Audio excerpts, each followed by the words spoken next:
Hi, welcome to what I consider the most important lecture in this course, the recap. I would like to make a brief summary of the most important takeaways for each section of the course, and that I really want to leave you with. In the understanding phase, you learn to assess your scenario and understand if the problems you face are related to a lack of monitoring or not. Then we discussed the real role of monitoring, that is to disconnect the technical team from the customer.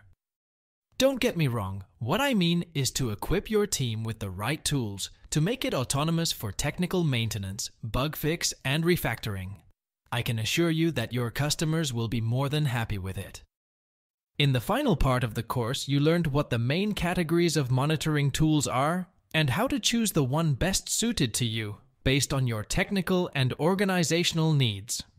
Consider whether your team focuses more on infrastructure or developing application code to ensure the best developer experience for all team members.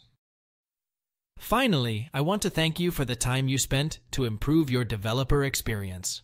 Thanks to the modern technologies today, monitoring could be so simple but so effective to make the difference in your success as a software developer. Feel free to contact me for any feedback. I'm here to help.